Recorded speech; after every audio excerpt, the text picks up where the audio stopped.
NFL draft nerds, welcome into the final predictive mock draft here on Rogue Football for the 2025 NFL draft for the first round anyways. Don't know what the plans exactly are going to be for day 2 and 3, but final one round predictive mock draft for 2025. We've got a couple days left until this thing gets kicked off. It's been a really incredible draft season and lead up to this draft, so unpredictable with just the wide variance in evaluations from a lot of folks around the league, around the NFL draft media landscape. And so we're going to go ahead and get into this. Picks 1 through 32 completely predictively. This is not taking into account what I would do. Obviously, my own biases at some point will probably creep in here, but let's go ahead and dive into it over on the PFF Mock Draft Simulator. If you enjoy the NFL draft, it is all draft all the time here at Rogue Football. So at 1, Cam Ward of the Tennessee Titans feels like it's almost written in stone at this point. And you get nervous, right? You get a little bit nervous when you start to feel that way about a pick because we know the NFL draft can offer lots and lots of surprises. But we're going Cam Ward to the Titans. Not as exciting as probably like a Caleb Williams or a Drake May or Jaden Daniels would have been last year. But I do think Cam Ward is a legitimate first-round quarterback prospect with unbelievable playmaking ability. He has grown as a pocket passer throughout his career. I still think that there's some development needed in that area, the decision-making department. But overall, this is a fine swing for the Titans to make, and really the only quarterback in this class that I believe warrants first-round draft value. Will he be the only quarterback selected in the first round? Probably not.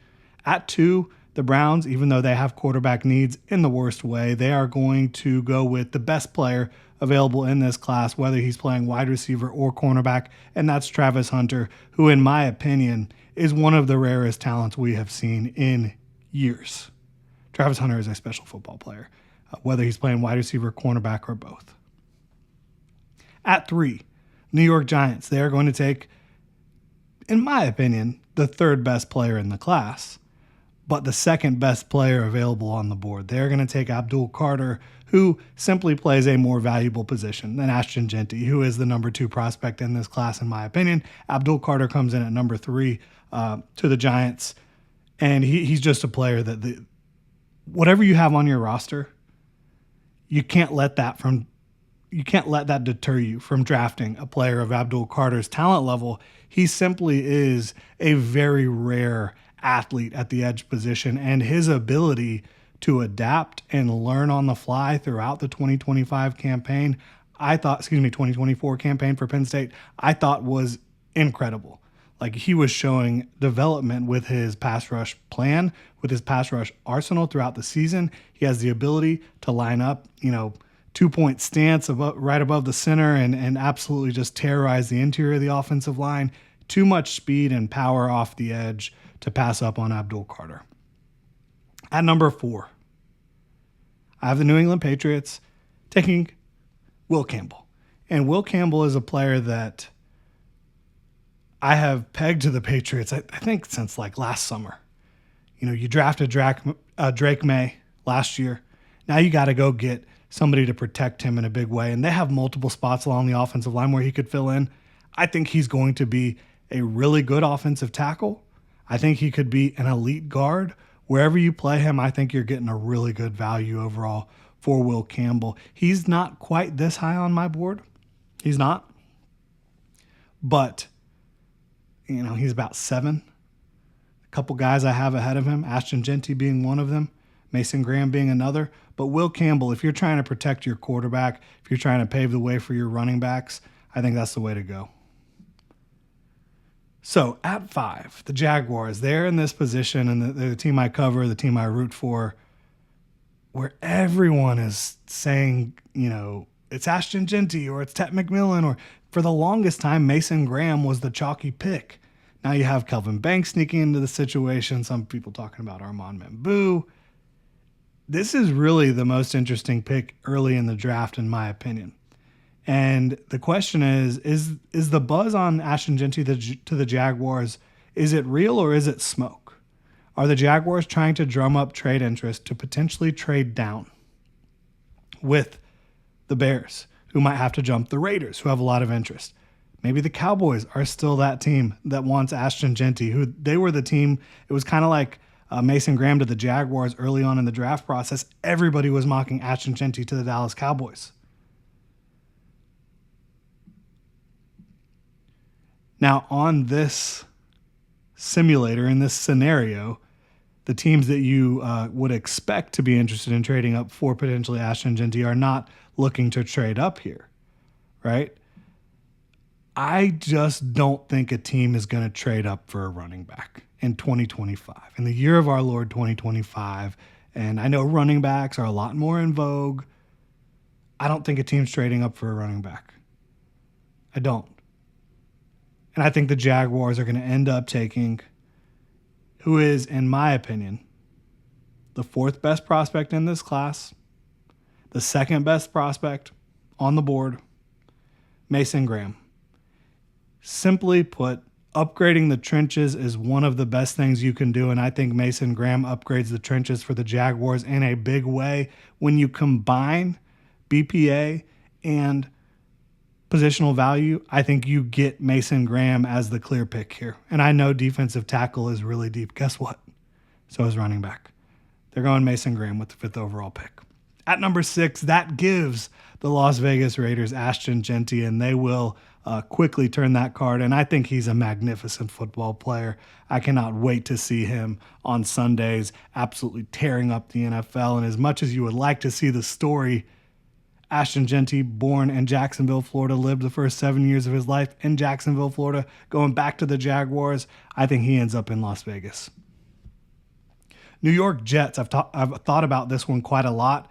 I think after going and getting Olu Fashanu last year, they're going to continue to eat their vegetables and go get Armand Membu to play right tackle for them long-term, have bookend tackles. That is the way I have the Jets playing it out. Why do I think they do that? Aaron Glenn knows exactly what the Detroit Lions' current run has been built on, and it's the offensive line. They go get Armand Membu. At number 8, that means there's a lot of good options for the Carolina Panthers. This is a team that a couple months ago when I was sending wide receivers, running back Ashton Jeanty, different prospects to them, Carolina Panthers fans were saying, no, it has to be defense, it has to be defense. Well, they did improve on the defensive side of the ball, but I think that Tet McMillan, pairing him up with Bryce Young, is just too attractive here for the Panthers to end up passing up on. At number 9, a lot of smoke about Shedeur Sanders to the New Orleans Saints, but now you're seeing Jeff Duncan, who covers the Saints, saying he feels very confident Shedeur Sanders will not be a New Orleans Saint. It is lying season. I'm not saying he's lying or anyone's lying, but it is smokescreen season. It is really difficult to get inside the mind of these football teams and know what's really going to go down. You've heard that they really like Jackson Dart. Would they take him at 9? I don't think so. I could see the New Orleans Saints taking Walter Nolan. And I could see them finding a lot of success with Walter Nolan if they can get the most out of his skill set and get him to refine his game and play more in control just a little bit more. Walter Nolan to the Saints. Number 10, Chicago Bears. One of those teams has been rumored to really want Ashton Jeanty. They're not able to get him. That's okay. Still a lot of good football players left on the board for the Chicago Bears. This is going to be a pick that I have made a couple different times. I really think Malachi Starks is probably the best fit for the Bears. I think pairing him up with Jaquan Brisker long-term, you really upgrade the spine of that defense. And yes, Kevin Byard's still there. Kevin Byard's still a good football player, but he's up there and he's not going to be playing forever. Malachi Starks, one of the prospects that has really suffered from prospect fatigue, in my opinion. Top 10 prospect. He goes in the top 10 to the Chicago Bears. Smart pick there, by the way. Now, San Francisco 49ers, I've been calling this one for a long time. I love Josh Simmons going and learning from Trent Williams and eventually being that heir apparent, but you can get both of them on the field at the same time as well. Josh Simmons playing right tackle, as soon as he's cleared to play, and all reports are that he's recovering great after that knee injury. So Josh Simmons to the 49ers, just the most prototypical tackle, offensive tackle in this class by a wide margin, in my opinion. The Dallas Cowboys now, they have an interesting decision to make. They had been linked to Ashton Genty. They had been linked to Teteroa McMillan. Neither are on the board, but you do have a receiver that hails from the great state of Texas, Matthew Golden, who possesses blazing speed. And I know you always hear he doesn't have that 4.29 speed on tape. He does have 4.3 speed on tape, and there is no question about that. He has the ability to adjust to the ball down the field really well, track the ball down the field, sudden movements as a route runner, create massive separation. Matthew Golden to the Dallas Cowboys. I think that he is a big-time target for them. Now, the Miami Dolphins, they're sitting here with some real decisions to make. I mean, they have a lot of needs at this point. They've seen attrition on both sides of the line of scrimmage. I think it's going to be interesting to see what happens with Jalen Ramsey, what happens with Tyreek Hill.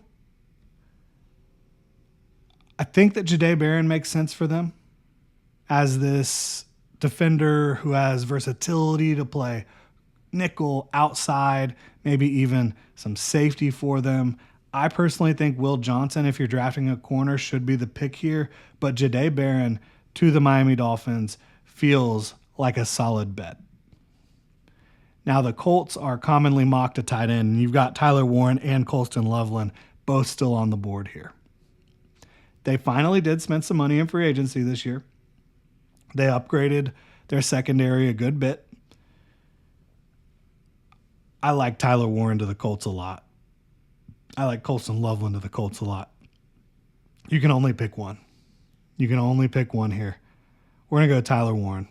I think he has more versatility overall. A little bit more. Just a freight train of an explosive athlete at his size. Atlanta Falcons, are they finally going to go draft this early round edge rusher that Falcons fans and media have been craving for so long? I think this would be a great spot for Donovan Ezraku. I think it's a little early for Mike Green. James Pierce Jr., character concerns. I like Nick Scorton a ton. I like Michael Williams a little bit better than Shamar Stewart, actually quite a bit better. There's a lot of edge guys available. And then you also don't even see Jalen Walker, who I think is going to fall just a little bit further than some folks are expecting. This could be the spot. So this is where my bias comes in. I just don't have Jalen Walker quite this high. He's in the 20s for me. I like a lot of what he brings. I just don't see a clear path to being a star linebacker or a star edge. And I worry a little bit about it. But he is a hell of an athlete. He is a hell of a hustle football player. Intangibles off the charts. Jalen Walker to the Atlanta Falcons. From Athens to Atlanta. And the Arizona Cardinals, they could use a lot of different positions. It lists guard here. I'm going to pull up their depth chart real quick because I'm trying to, really be as predictive and thorough as possible with this one. Cardinals depth chart. I think that they're solid along the offensive line. Let's see here. So, you could upgrade. Yeah, you could upgrade guard, certainly. So we can take a look at that. At corner, I think you're pretty good at corner. You're pretty solid. You like Sean Murphy-Bunting. Definitely like Max Melton, Garrett Williams in the nickel. I do think Will Johnson would be a hell of a pick here. I think Luther Burden would be a hell of a pick here. Again, we're trying to do this as predictively as possible. I know they could still use edge. Oh, they signed Calais, but he's not a true edge, more of an interior. Darius Robinson still there. They went and got Baron Browning. Josh Sweat as well. I think maybe offense is the way to go, honestly.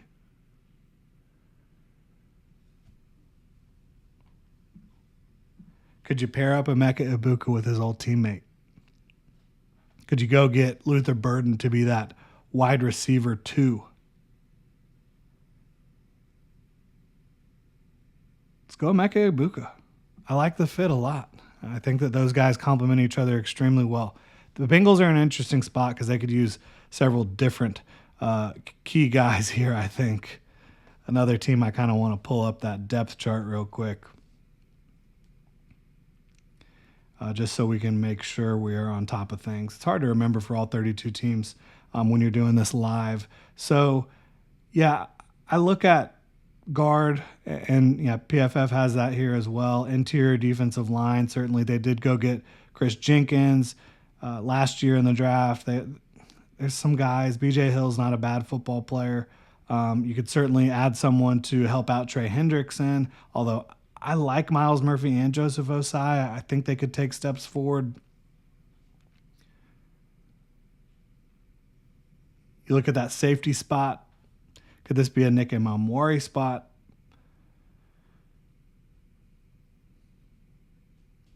I think they're a team that the identity is kind of built around the offense. Is there a guard we could get fired up about?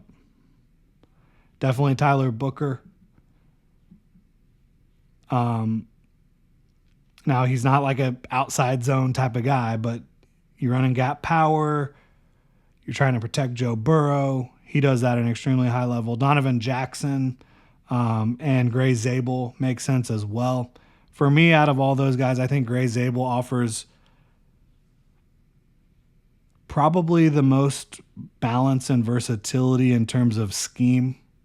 I think he can also play guard, center, guard. I think that's really helpful.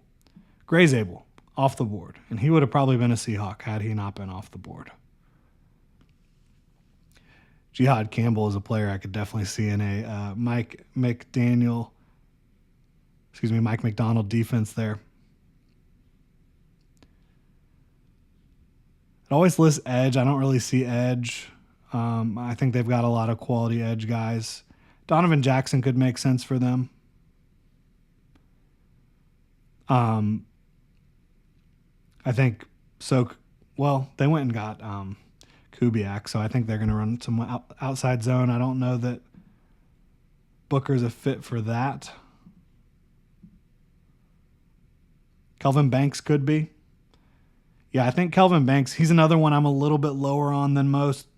So I'm trying not to let my bias enter here. So let's go Kelvin Banks. I do think he's going to come off the board earlier than I would kind of predict and earlier than I would want to take him. I do think he's a top 32 guy in this class, though. At 19, Jihad Campbell to the Buccaneers. It's just too easy. I would go Carson Schlesinger if I was them at linebacker, but I think Jihad Campbell, and I like him a lot, don't get me wrong. I think he should absolutely be a top 32 guy as well. His ceiling, I don't think exists. He could end up being one of the best linebackers on the planet. Physical traits are unbelievable. I think that he has really been growing in his ability to read and diagnose and to play in coverage. So Jihad Campbell, solid pick for them. So Will Johnson has really fallen down the board here. Luther Burden, in my opinion, deserves to go a lot higher than this as well. You look at the Denver Broncos.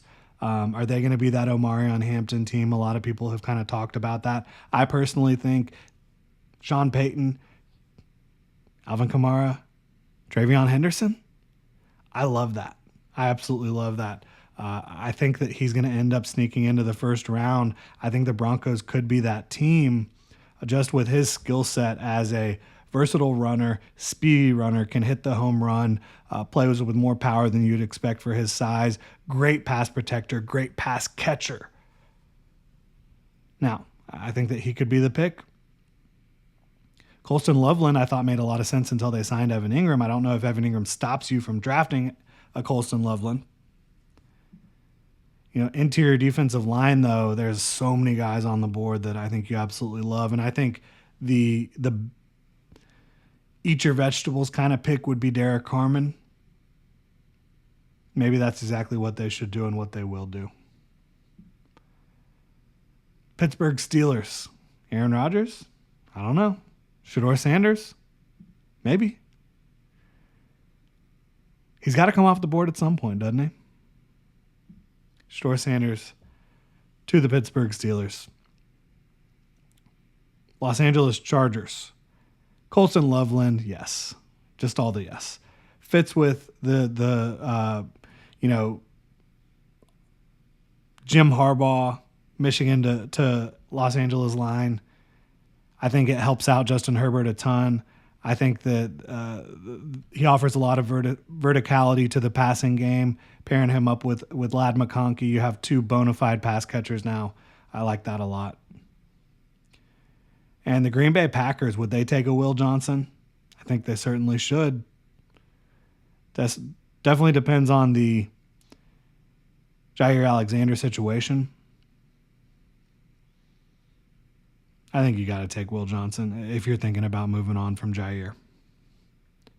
Again, to me, Will Johnson's still a top 10 prospect. I don't really get the fatigue on him. I know he had injuries this year, but that's about the only thing you can point to that's really an issue, in my opinion. Minnesota Vikings. I've really liked Caleb Johnson for them potentially, Travion Henderson for them, Omarion Hampton. I think they could go for a vegetable pick as well, and I say vegetables when I'm talking about the big boys. You got to build your team through the trenches. And to me, Kenneth Grant, yes, I like the upside. I do.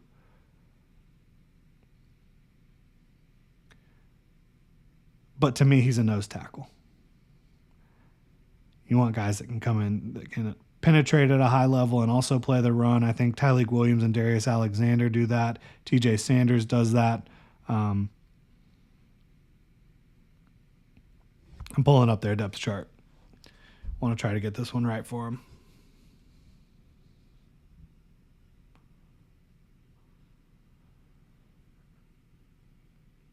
So, where are we solid at? Receiver, we're in a great spot. I guess you could upgrade your third receiver, but you don't need to do that here. They went and got both of the Colts' interior offensive linemen. You could definitely upgrade at guard. Surprised that's not on here.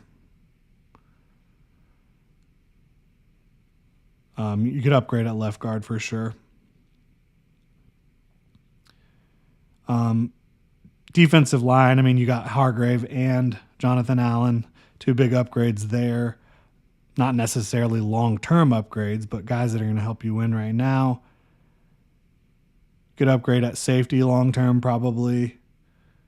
I like Mekhi Blackman, who's coming back from injury. Byron Murphy. They went and got Isaiah Rodgers. You have Andrew Van Ginkel and Dallas Turner. Jonathan Grenard. Your linebackers fit your scheme really well. You obviously brought back Aaron Jones. It's a solid roster. They're still going to be very competitive.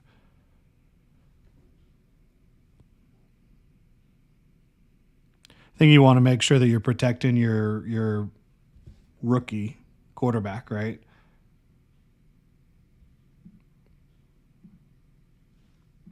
Is Tyler Booker still the top guy there? Donovan Jackson can play interior as well, interior or at tackle. I think Donovan Jackson is a pick that makes a lot of sense for them.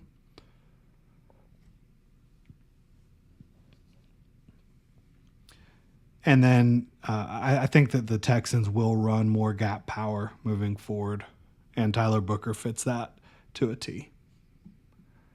And as a Jags guy, I do not like seeing him going in the division. With the Rams, Carson Schlesinger on the board, I think that this is a great pick for them. My top interior inside linebacker, great athlete, great coverage player. Does not miss tackles. It's a lot to like there. All right, what's the most Baltimore Ravens pick we can get? Kenneth Grant obviously seems like a Raven. I love Donovan Ezraku or Mike Green to the Ravens, or even James Pierce Jr. Some of these edge guys, Pierce Jr. and Green, they both kind of have, are they full-time edges or are they designated pass rushers? They've also both got off the field issue questions. I'm not going to dive into that stuff. character concerns, whatever. To me, Donovan Ezraku is the cleanest one. I think he's also got the best pass rush bag, and he's a really good athlete to boot. That is a Baltimore Raven. This is another fun one. I think the Lions need another pass rusher.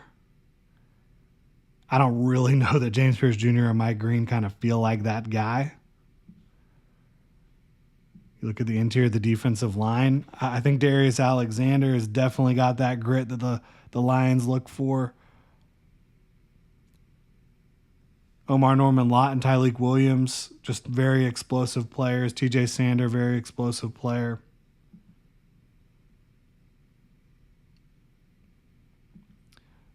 I love Nick Scorton to the Lions. I think that he would be a great fit. Mykel Williams, though, still on the board. That's got to end. That's got to end. Mykel Williams and I have Scorton above Williams, but I do think Williams is probably going to be higher in the eyes of the league. Washington Commanders. I still think upgrading guard would be really big for them. I think it'd be early for Tate Ratledge and the rest of those guys. Yeah, so I don't know that with the way the board played out here that interior offensive line would be the play. Running back, obviously they could go any of these guys, not named Ashton Genty.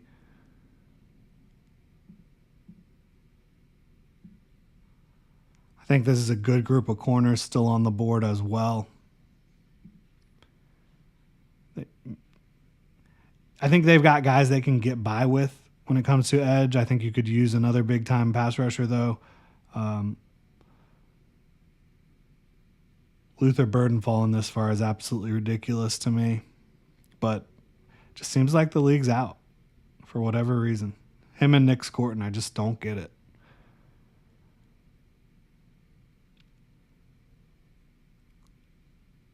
We'll go Armarian Hampton. Just a freight train of a runner who has a little bit more fluidity than you would expect for somebody his size and super explosive. Look for the Buffalo Bills here. Could James Pierce Jr. be what they wanted Von Miller to be, and Von Miller just a little bit up there, right? Nick Scorton kind of feels like a Bills edge defender. I think Trey Amos makes a lot of sense for them.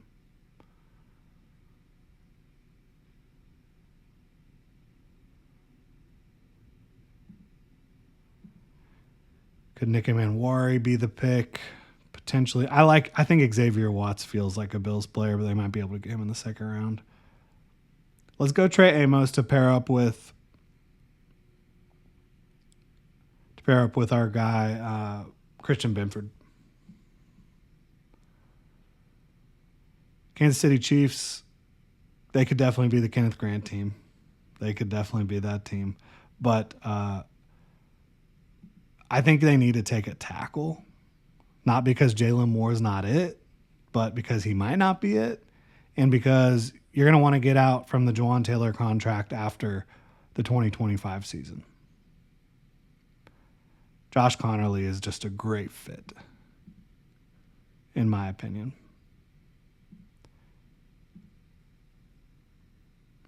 And that leaves, what are the Philadelphia Eagles going to do to round this thing out? What are they going to do?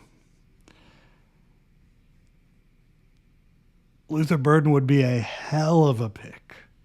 And, they have two really good receivers already. I mean, one of the top receiver duos in the league. But adding Luther Burden to that mix, good luck stopping that. Good luck. Luther Burden to the Eagles. I hate it. Absolutely hate it.